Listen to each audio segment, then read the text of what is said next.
Je parle un petit peu français. That's about as far as I can get. So I apologize in advance. I've just spent the week at Boucherville at the National Research Council Center in Boucherville, visiting all of the research centers. I have a wonderful, wonderful gig for the last year and next year. It's a 2-year gig where I have this wonderful title as President Science Advisor, which means I get to speak with the president of the National Research Council about once every 2 weeks. As a researcher, it came with a mandate that said, I want you to be a researcher, but I want to steal about 25% of your time to advise me.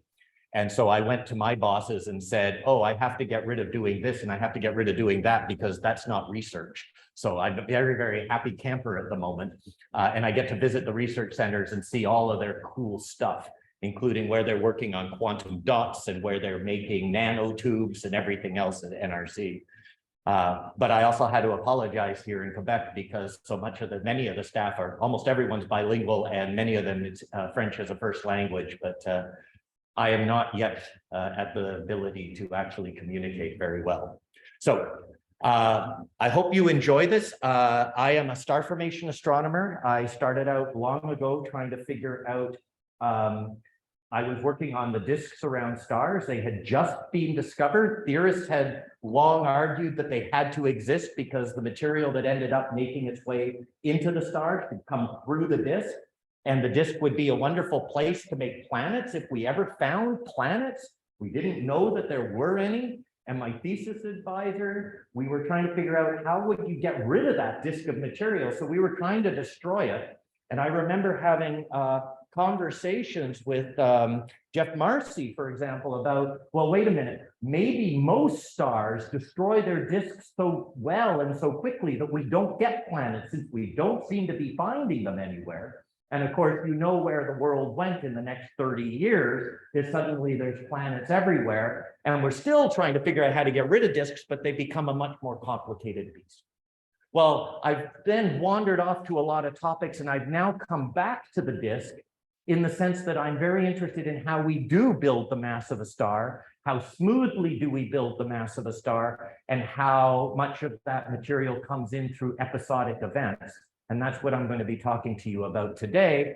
And as a physicist, I like episodic events because they give me time scales and they become, for example, an opportunity to probe the disk, right? If things are happening on time scales that aren't million years, I might actually be able to measure that time scale. And if I can measure it, I might be able to say, what does that tell me about the properties of the disk?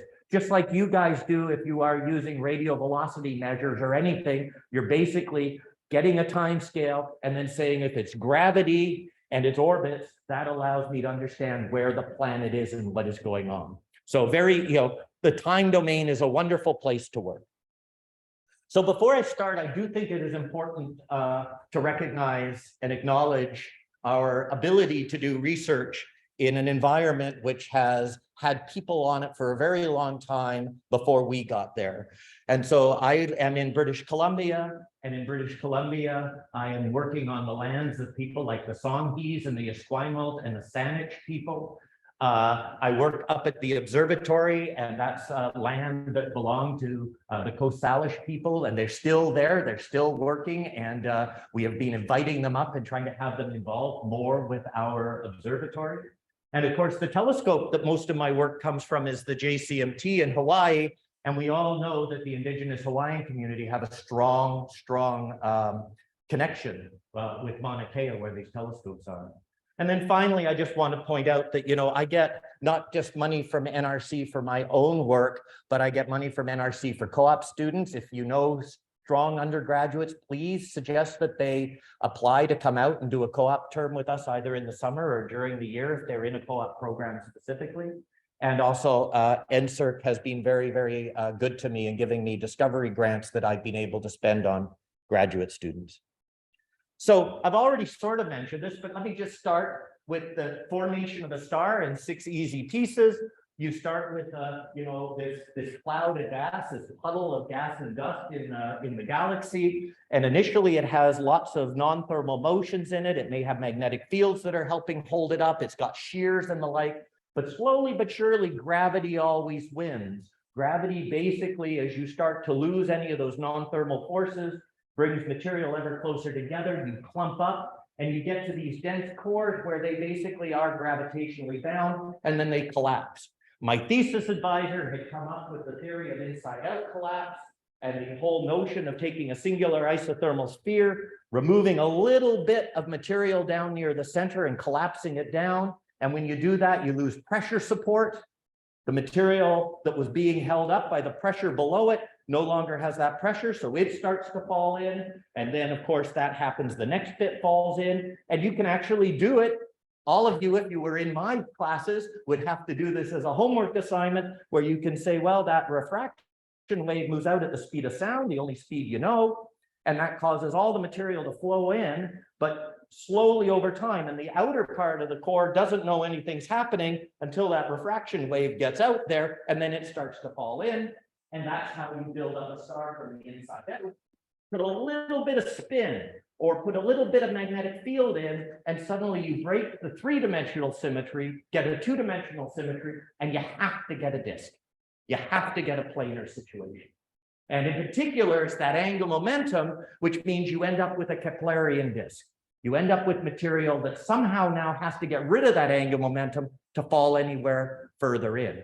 And it was actually already known back in the late 80s that if you took just the angular momentum that is seen in a molecular cloud core, and brought that angular momentum into the system, that the majority of the mass of the star must arrive through the disk.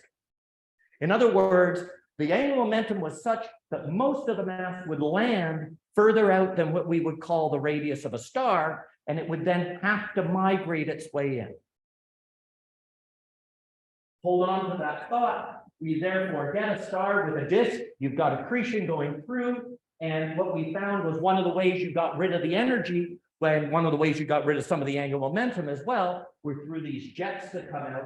And now we see planetary systems around other stars, so we know that the disk doesn't just create the material that goes into the star and get blown away. We also create planets during that process. My graduate student right now, Dory Blakely, is working with JWST data from NIRIS, using this wonderful aperture masking interferometry mode to try to look for planets that are forming where we also see disks and we see structure in the disk.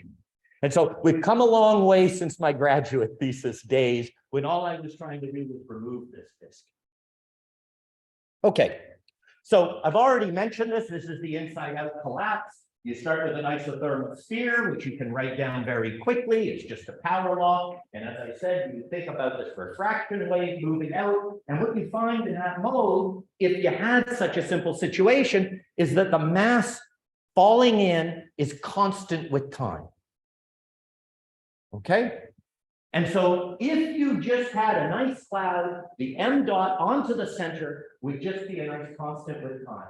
That's what you get, steady state. Of course, it's likely to vary a little bit, but the time scales are very long. You expect something smooth, but as I mentioned, that's not what actually really happens because of this rotation and the like. You end up building the material into the disk, and now I've got to somehow get rid of that angular momentum.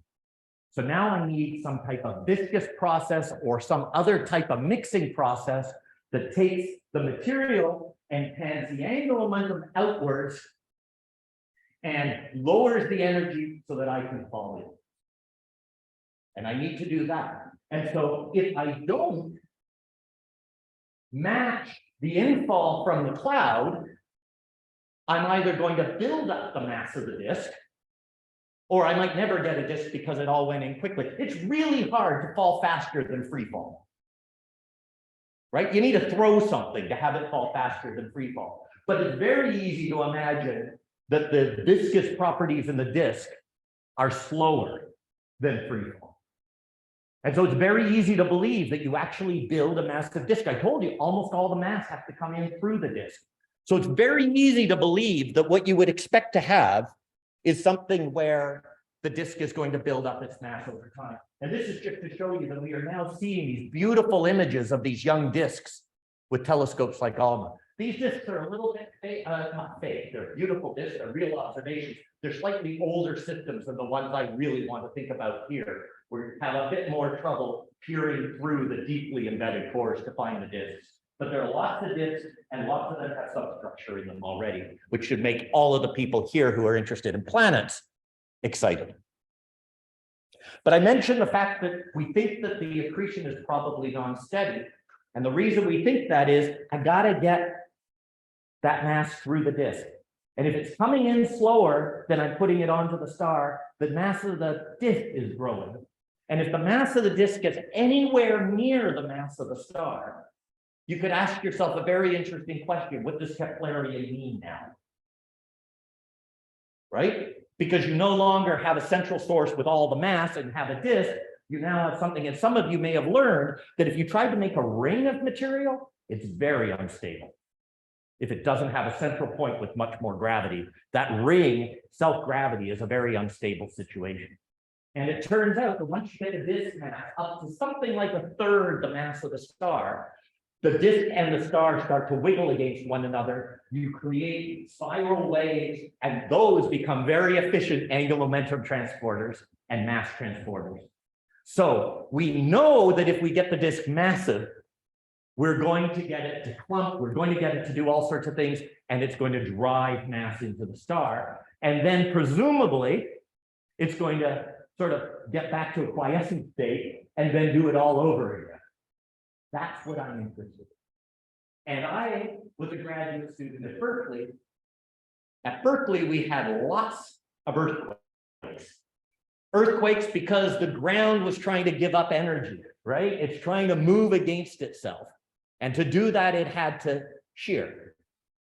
For every big earthquake, there were lots and lots of little ones. And so the argument I made when we started our survey was, we know, and we even see these big bursts, we call them meteoric events, where a young star suddenly gets really, really bright.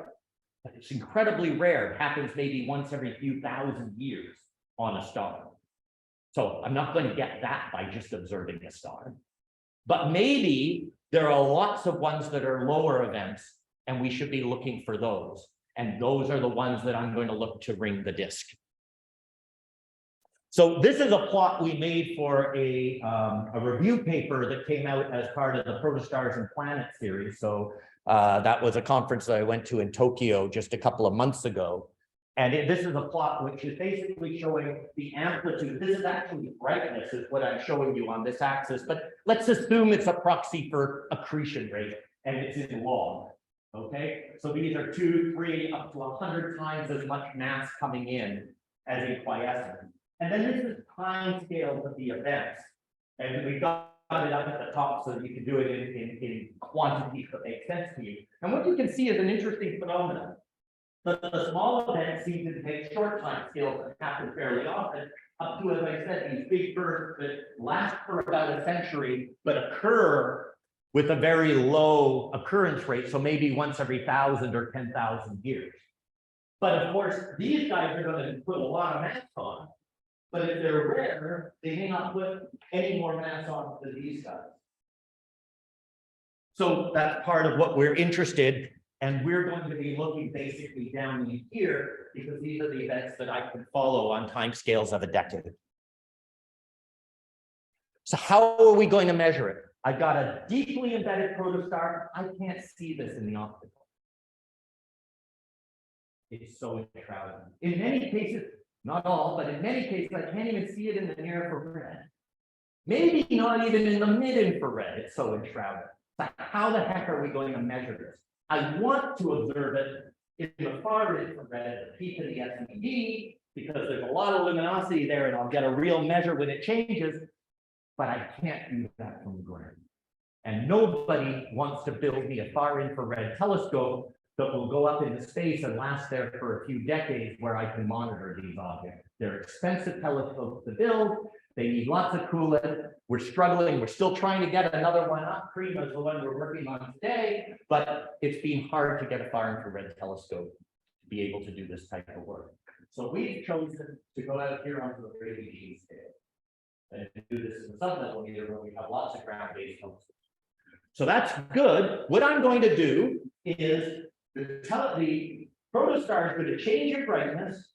It's going to take that luminosity, it's going to go out and get absorbed by the envelope. The envelope is going to heat up because it's absorbed energy. And in equilibrium, I just have a temperature profile, and I get an SED that just looks not like a single temperature, but a zone of temperatures. But it peaks sort of, as I said, to far infrared because the envelope is 50 Kelvin down to 20 Kelvin. That's what I've got, and I have this nice object. Now let's take that same object and let's change the brightness of the central source. I brighten the central source, the energy goes out, it heats the envelope up to get into an equilibrium. If I heat the envelope up at the peak of the SED, I almost get a one-to-one relationship.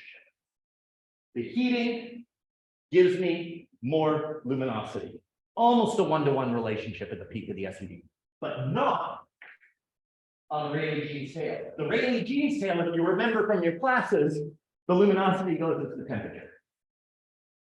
Okay, so how do I bring that up? But you may remember that from a black body, the luminosity comes out of the black body goes to c to the fourth, the total luminosity. So here, when I heat this envelope up, I don't heat it up as much as the luminosity goes up. I only heat the envelope by sort of luminosity to the 1/4 power. And so when I'm out here, I'm going to get a weaker relationship. So when I show you things and I'm telling you how excited I am that I saw it vary by 3% or 10%, don't say, who cares? Oh, can't, but I care because I need to take that and I need to take it up to a power because that's a weak event in the submillimeter, but it was a strong event. It was an ordered unity event in the change in the luminosity of the central source. And it's only because I have to observe out here that I get weaker results than if I were observing at the peak of the SED. And we'll come back and show that actually. So what I'm doing, this is actually a lot of fun. I'm taking the envelope and I'm using it as a calorimeter, or because I'm in the submillimeter, I'm using it as a thermometer. I am making observations and watching the temperature of the envelope change. And that's kind of fun, right? Okay. One more thing I need to pay attention to is the time scale for this. I got a big envelope, right? We start out at a few hundred AU, we go out to tens of thousands AU through this envelope. And so when I first asked this question almost 20 years ago, I got two different answers from astronomers. They either told me, you won't see anything because the time scale's too long, or they said, it's instantaneous, it's trivial. And because I got two answers is why I wrote a paper on the subject. Because there seemed to be no consistency in the answer. Let's go and do the math. And it all comes down to a very important question, which is how long does it take dust to equilibrate when you change the temperature? When you change the radiation field, how quickly does the dust react and reach the equilibrium? And it turns out there's no heat capacity in dust when you're down at 20 Kelvin. The bonds are just too strong. So when you heat the dust up, it doesn't just start wiggling more and absorb that energy and take a long time. It gets up to the new temperature almost instantaneous. It doesn't have much of a delay time. And so, in fact, the time scales I'm interested in are just like crossing time. I heat this envelope up, and it's just watching the light crossing time. The light that comes to me in this direction gets here quicker than the stuff that had to get out here and then come towards me. It sees there's a time delay between those. So I can do tomography, and I'm going to show you that at the end of the talk, that we actually do some tomography. Very basic stuff right now, but it's a really cool idea in the future. Okay, now what I just said works for the dust doesn't work for the gas. Because the gas in the envelope is heated by the dust. The gas in the envelope is heated because the dust gets warm and then they bump into one another and they reach an equilibrium. But the time scale for the gas and the dust to heat, to interact, is much longer. It can be days, it can be weeks, it can even be months as I get further out here. So the time scale for the gas to equilibrate is very long compared to the dust. So everything I'm doing is looking at the dust in this. In fact, there are people who are now using the fact that the gas is out of equilibrium with the dust to go and observe and see, wait, look, I see carbon monoxide in this object, and yet it's so cold, all of that carbon monoxide should have frozen out on the dust grain. That tells me it must be heated up in the past. there must have been a heating event. And we look at the fraction of stars that show that, carbon dioxide, to the ones that don't, and try to use that as a gauge of how often do those big bursts occur, those meteoric type events. So we're playing the game that way as well. But here I'm just going to talk about continuum. So here are the regions. So as you can see, we started with a 3-year survey and it just kept expanding in time because this is one of those areas where every year helps because we're looking at events that have long time scale. And so the longer that lever arm is, the better. We started with 8 regions in the Gould Belt. Some of you may recognize these names, others won't. But these 2 guys are in Perseus. We've got Serpent, Ophiuchus, the 3 at the top are in Orion. And we chose these because they have lots of submillimeter emission and dense core, and deeply embedded protostars to look at. They also are gregarious star forming regions, so they also had a lot of more visible disks, but most of those systems are almost invisible to us in the submillimeter. But we thought, well, we should at least pay attention in case we see something there. And so this is what we did. We have 182 protostars in these 8 regions. That number is a little bit unfair. We probably have about 50 that are bright enough that we can really monitor them well. The other ones, again, we can see, but we don't monitor them very well. Okay, and we asked to observe at 1 case, and that was based on that time scale for going through the envelope of being a few weeks. We said there's no reason to do it any faster than that. So we went out and we started to observe, and what do you know? We get results, right? So here are just 3 of our favorite sources: POPS 373 in Orion, POPS 383 in Orion. POPS, by the way, stands for the Herschel Orion Protostar Survey, by a person who really likes theory. And so he called it the HOP survey. And here's POPS 358. Interestingly enough, these 2 objects are what are called PAX bright red sources. So PAX was one of the instruments on Herschel. PAX found a bunch of objects which at first people thought were prestellar cores. And then when they looked more carefully, they realized, no, there was enough emission there, but it was colder than expected because the envelope was even denser than expected. So that it took, you got colder and further out before you actually saw any of the emission. And so these guys, we think that correlates with being very young protostars. This is an object that was actually seen to burst between Spitzer and Herschel. And so it had been seen to go into a burst, and we're now seeing it come out of the burst.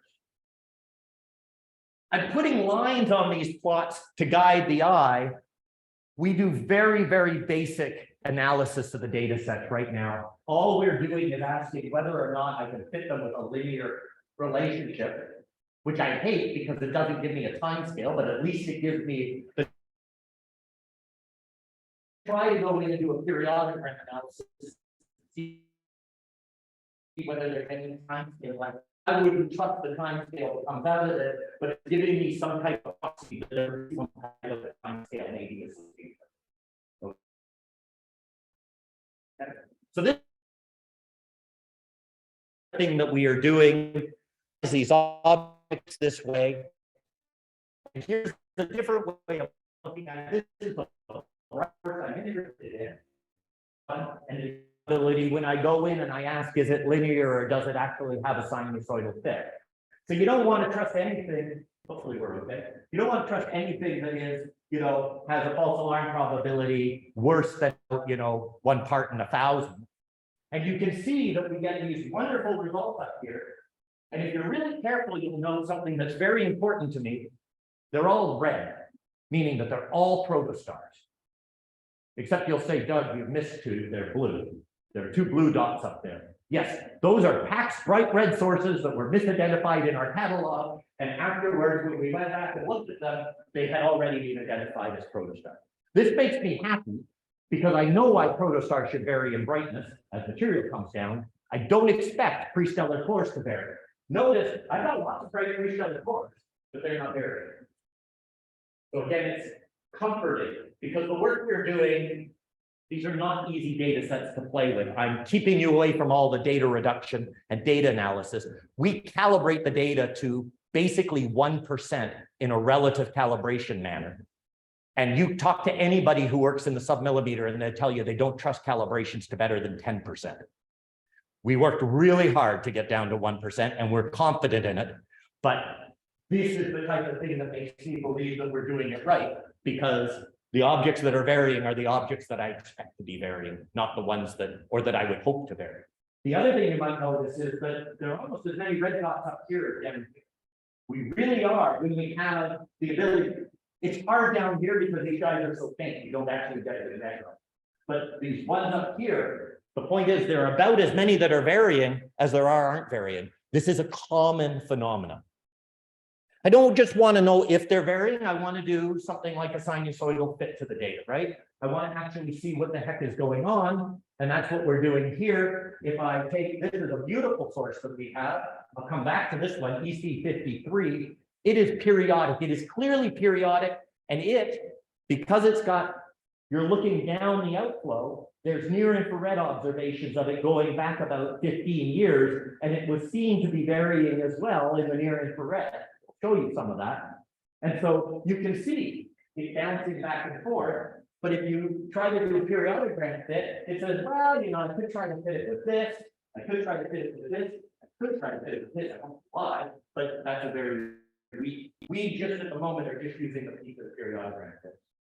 Having said that, as we're starting to analyze sources one by one, there are clearly cases where it's best fit by a big sinusoid, by a small sinusoid on top of it. So it's really cool. There's a lot of information in here. For the purpose of this talk, I'm just going with the big sinusoid, the best fit, not the big sinusoid, but the best fit when I show you data. Like this plot. Okay? This plot is showing you the amplitude that we would get out of a sinusoidal fit, fractional amplitude. And this is where I say, you know, I'm excited because it's 10%, 20%. You guys remember, you got to take that and boost that significantly, right? These are basically order unity or order a little bit more than unity. And then I'm also looking here at how long the period is. Okay? Don't believe any of these periods. We're only observed for 6 years, 7 years. We can't measure a 40-year period. That's basically a straight line. So don't believe the amplitudes either. It's basically just saying that we're seeing it move. Then there are these ones where they may be twice as long. So we're getting enough of a curve that I believe that I'm seeing something. But again, I don't believe the exact period. But I just would say I'm getting an idea of the time scale. It's not infinite. Notice that most of them live here. And then there's EC53 living all in this little lonesome at 1.5 years. Which is interesting. It is a unique element.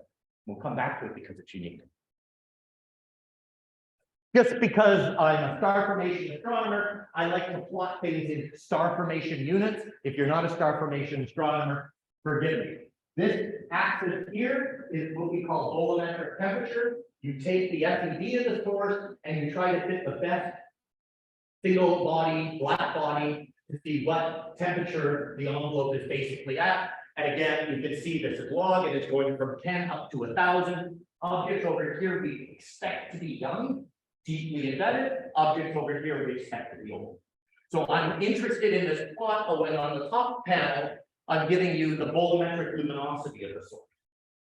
And so we expect to find our variables to be young protostars, the deeply embedded ones where all of this accretion is going on. And that's what we find. They're all the ones with the giant circles around. We do need to be a little careful, however, because the bottom plot is the brightness of the source. And it's no coincidence that these guys are also the bright sources that we're looking at. So there's a little bit of a source selection that we need to be careful about.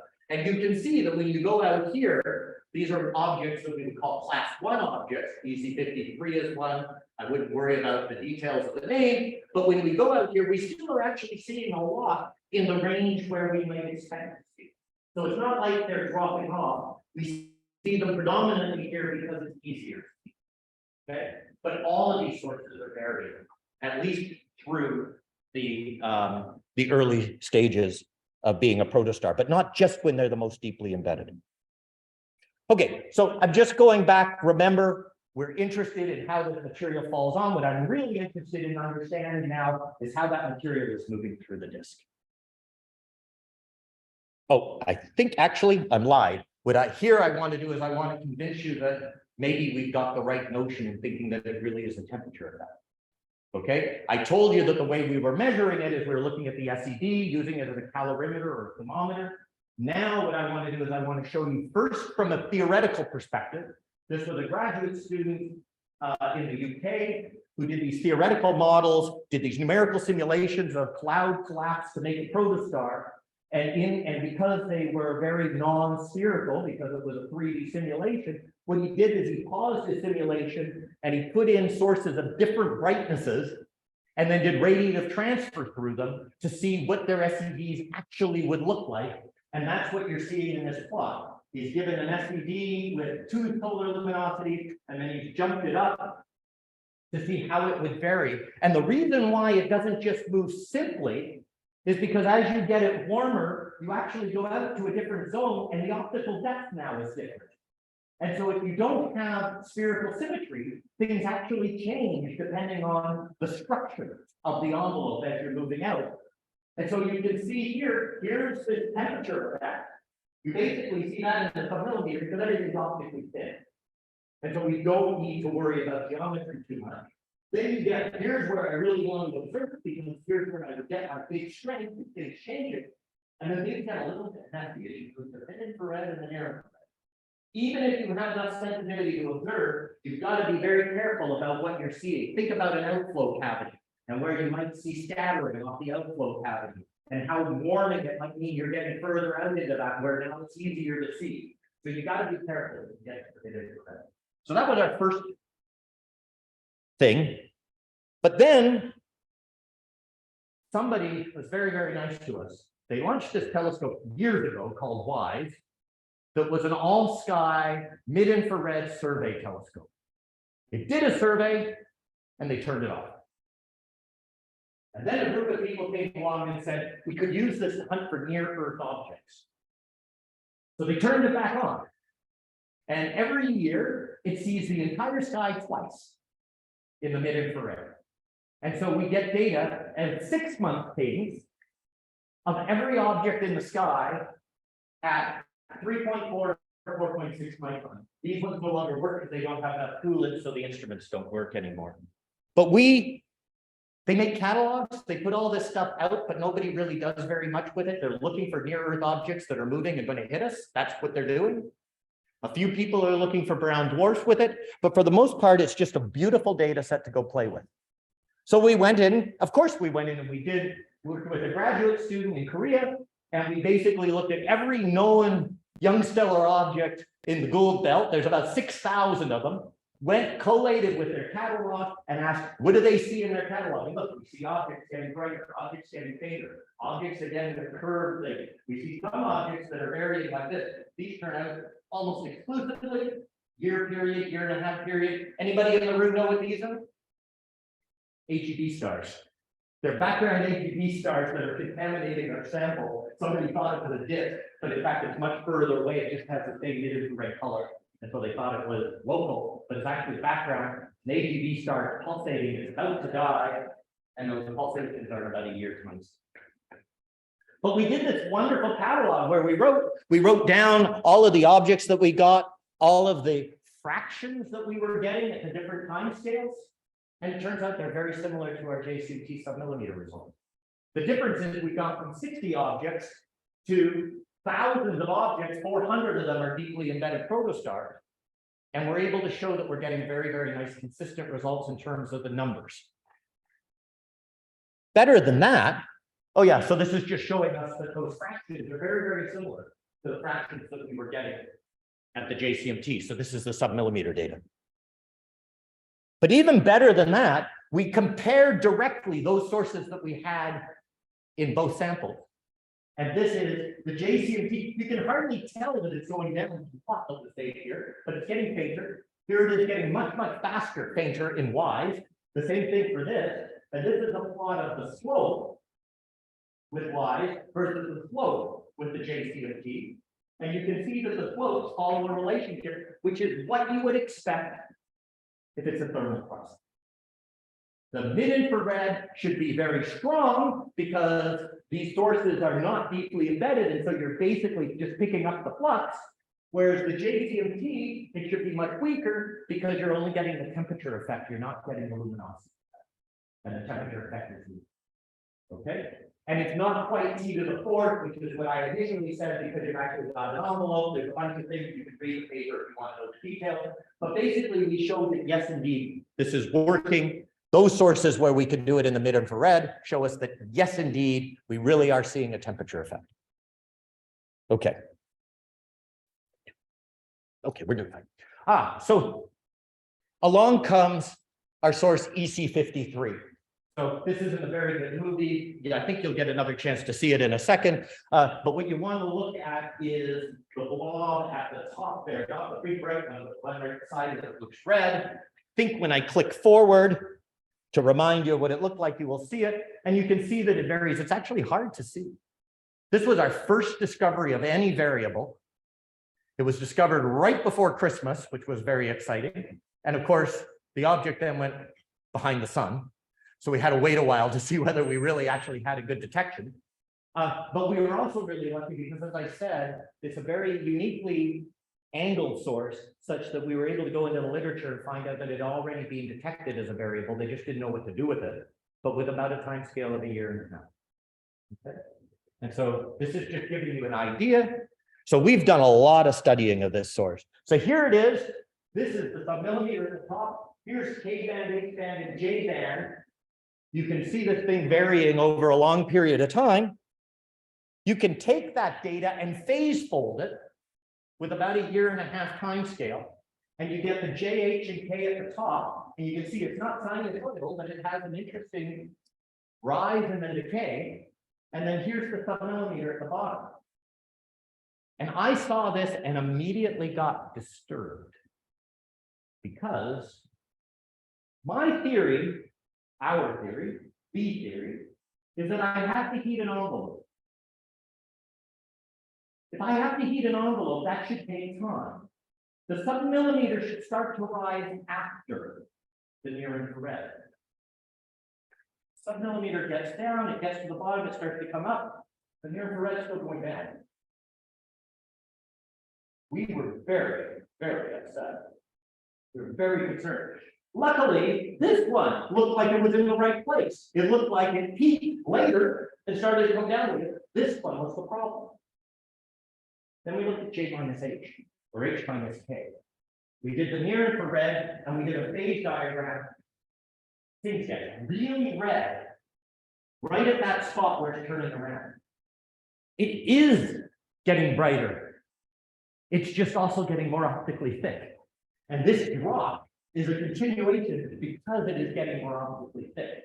And so in the near infrared, you're not seeing it get brighter yet because instead the envelope is getting, or something is getting in the way. In fact, we have a little model for it, which I'll get to in a second. Here, by the way, is a beautiful color magnitude diagram that shows you the histories. Look at this guy, right? This is the way in which it goes. It comes down here, and then it turns around and goes this way. It goes down here, and it turns around and goes this way. And this is the part where the optical depth is suddenly getting much, much higher. And if it weren't for that, it would actually be seen to be getting brighter. So we did a few more things just to show that we can actually do math on it.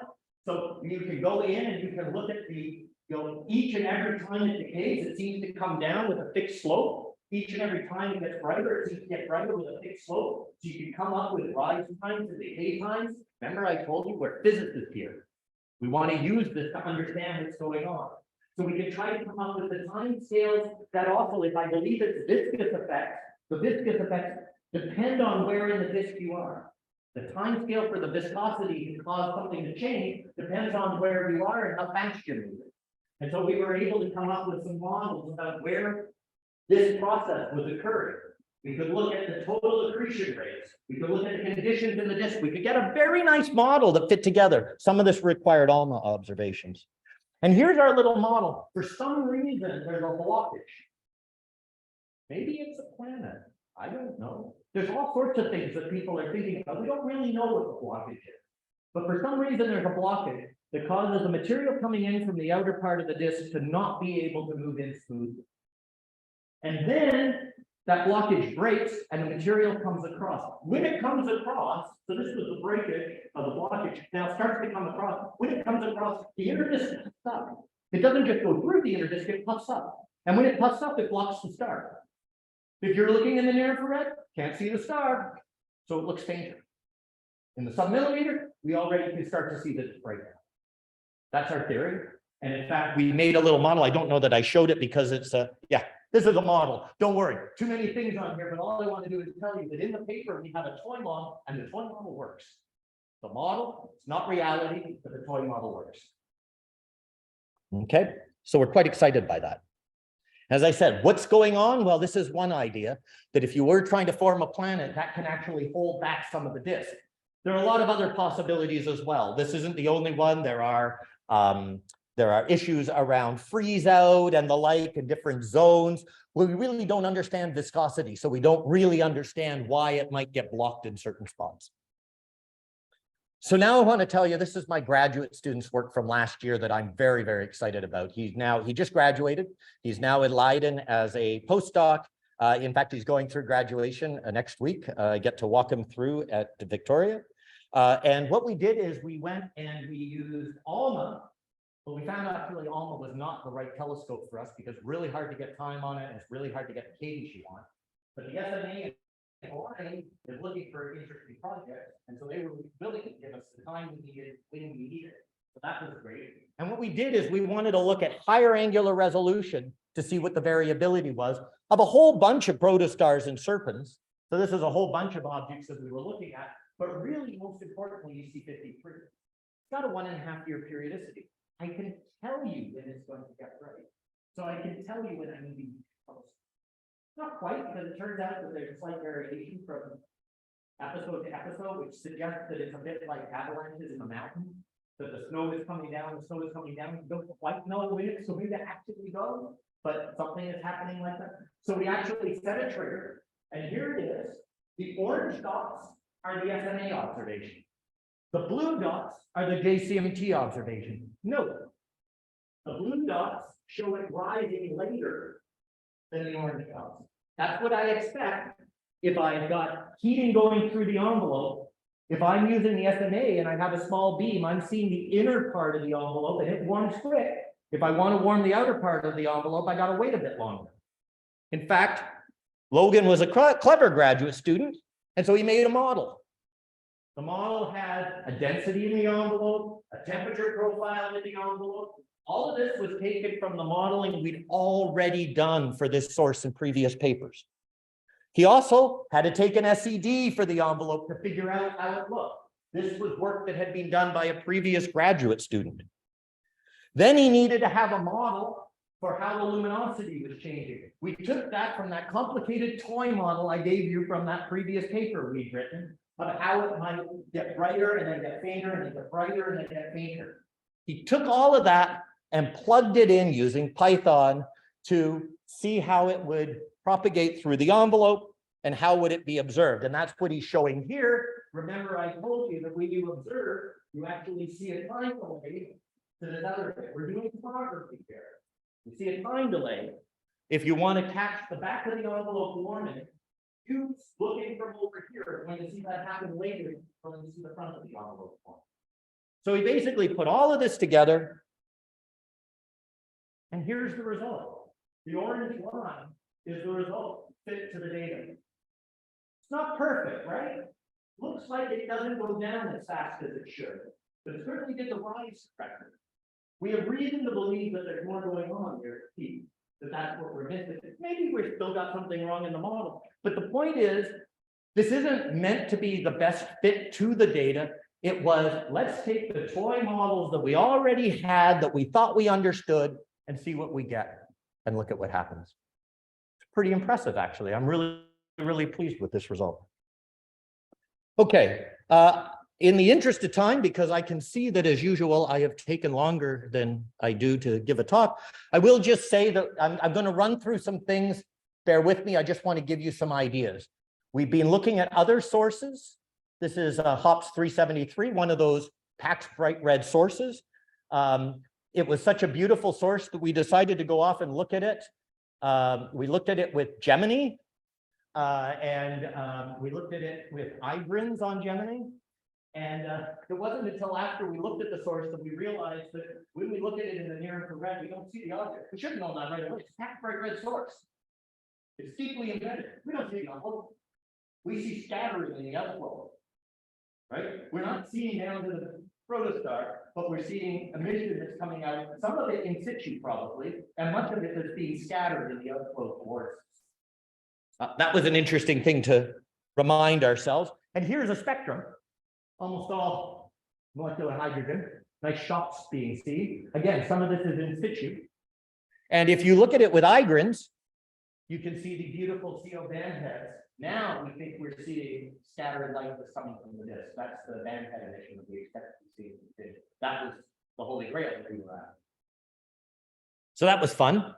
And we're doing that now with a whole set of objects. So some of you may have been asked to review proposals where we were going to use Gemini to try to get nice spectra with what is it? G-nears? I forget what it is. The near infrared spectrograph is what we've been using to try to get a lot of these. And then very, very quickly, I did talk about that there are other types of variability.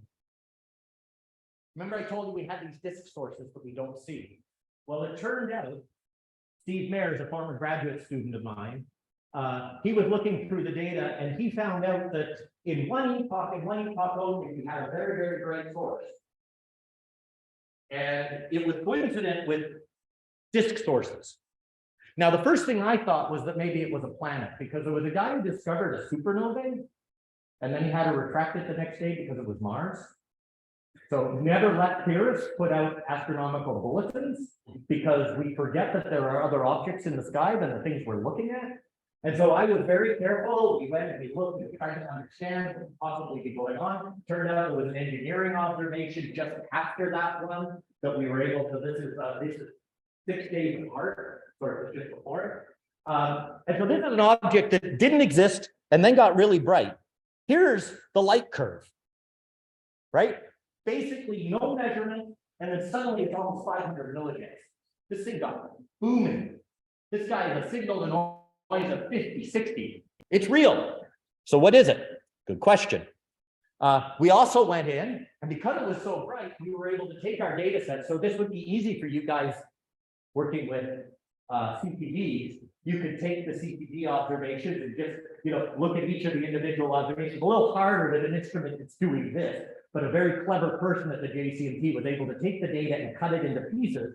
And here are 3 sources in the field that don't vary over the time scale of our half-hour observation. Here's here's JW566. It declines 50% in half an hour.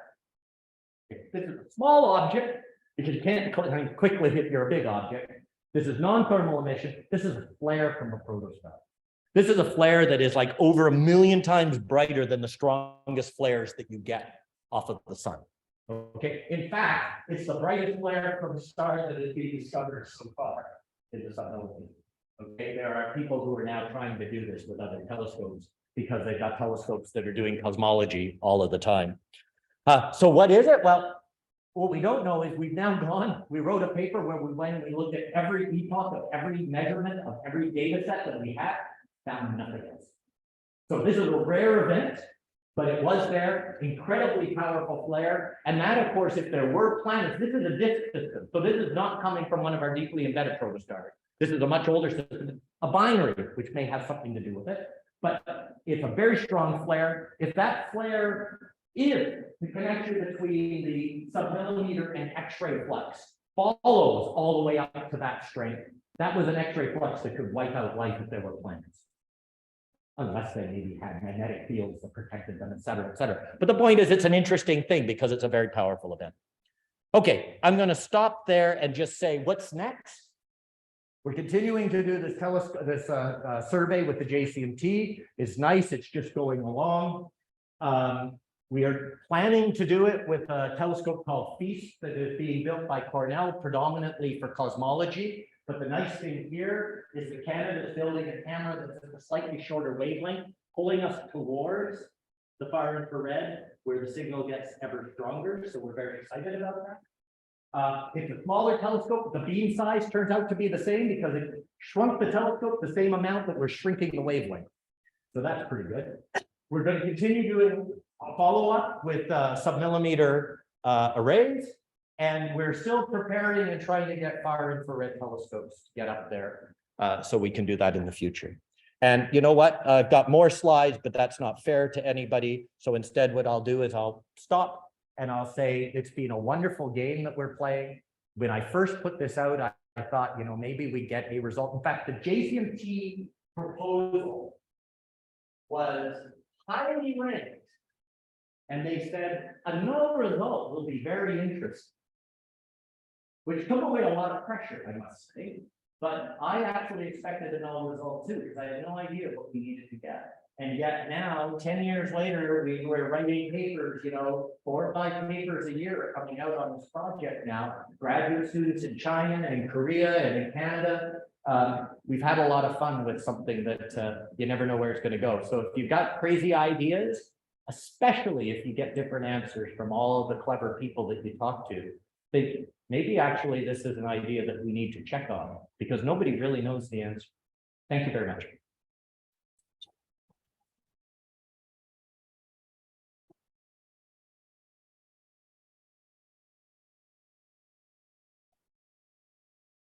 Right.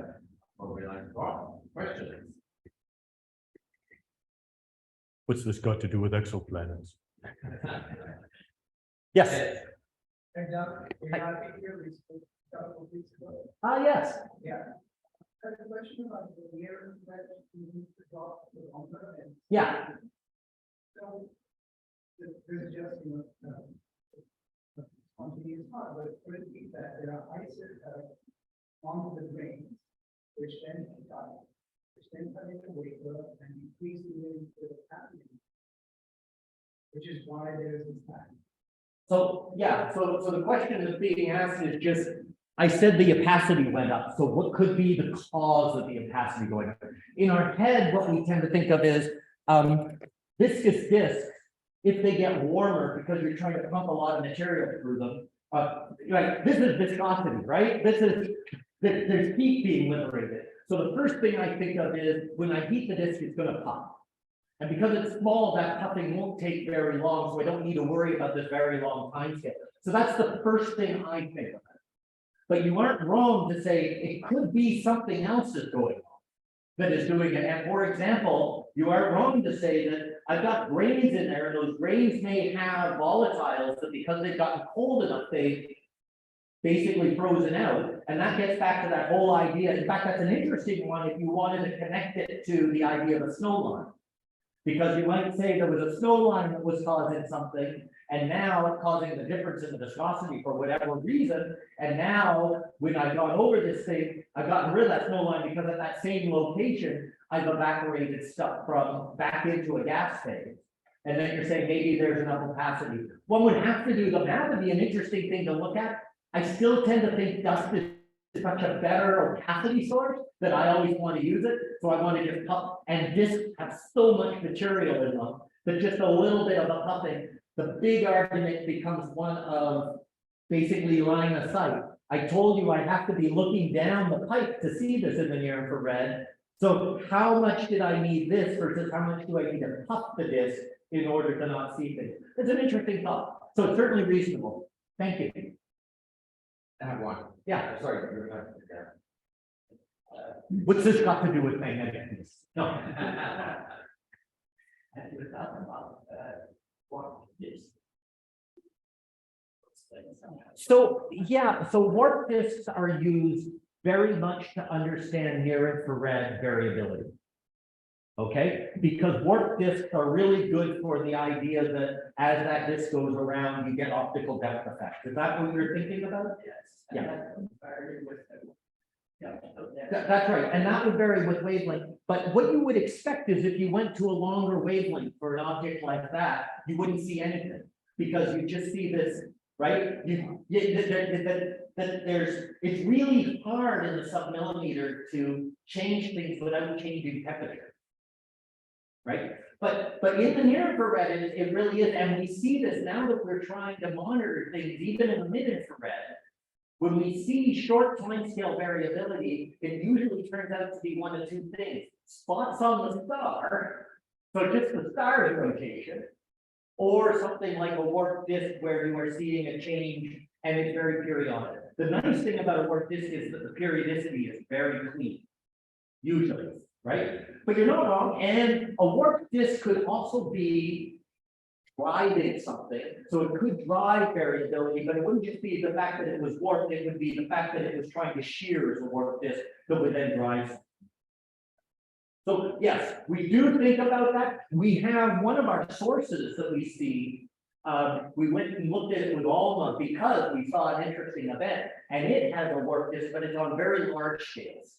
It's out at like 100 AU or so. And the fact that it's warped is interesting, but it's a little bit like medicine when you're doing something really good. We see it, but we don't know whether we really should connect it. We don't know what the statistics are. But yeah, that's a very good point, and warp disks are found. I have to ask my question. Yeah. Why, given the variability of why with that range, so are there any plans to maybe and So I think that, yes, I think JWST is a very expensive instrument to try to monitor anything with. But JWST is a very interesting instrument to use for follow-up towards our favorite objects. And in fact, we did, it was what, 1 in 7 proposals got through this cycle, and the 1 in 7 that got through was a proposal on EC53 for me. Okay, I was on 7 proposals, 1 made it, and it was an EC53, our periodic variability sort, to try to go in, and it's near spec type of observation. So you got time. We got time, so we will be looking at it. And I'm working as part of, because as you're aware, I was one of the legacy people, so I'm still on NIRCam on the GTO for star formation, and Tom Green is leading a set of observations of deeply embedded protostars to try to get spectra and the like of them. Basically, that same type of a thing. You can't see them, but then you see the scattered light and get something about the star. Hopefully, our results from that are going to be good enough that we can make the case that we should be looking at some of our variables. So yes, we are going that route. We struggle because they tend to be very bright. And so they're very hard to observe with JWST because they're very close by and very bright objects. So we struggle, but yes, I think there is a future for JWST. Question? Wait. Yeah. Is there a connection between what the variability you see and outflow variability? There's the other holy grail. We hope so. So I'm involved in about 3 or 4 papers now where we've seen knots in the outflows that almost look periodic with, let's say, timescales. With Alma, you can almost get down to timescales of 20 or 30 years. And we've been trying to compare those with what we're seeing to see whether there's any belief that it's the same objects that we are seeing variation. But what we really want to do is see a blip and then see the outflow. The problem is you gotta wait a fair length of time before you can see that outflow knot, or you try to do it historically in the fact that we've got 10 years of WISE observation. We have one that's tentative that we're very excited about. Another graduate student in Korea has got a paper that we're just about to submit where we think we've made the connection. But what I can say is we're at the stage now where we see lots of things that look good, and we should be almost able to start doing statistics. We're just dealing with trying to understand our observing complications. But yes, we are watching, and every year longer that we get, we have more opportunity to be able to make those connections. Just the fact that when you see the knots, by the time they're far enough away with all, and even moving 100 kilometers a second, that's a lot slower than the speed of light. So it turns out. And so, yes, and that's a real holy grail, because if you can show that, then you've got this wonderful fossil record of what was going on. And people use that in the argument for the a prioris, that they see these knots, big knots at, let's say, a few thousand-year time scale. So yes, but I have to be honest and say that one of my colleagues who I work with very closely, she works on outflows, and she can find lots of other ways to make instabilities and outflows that lead to knots. So until we've actually shown it, it's hard. That's an excellent question. Thank you.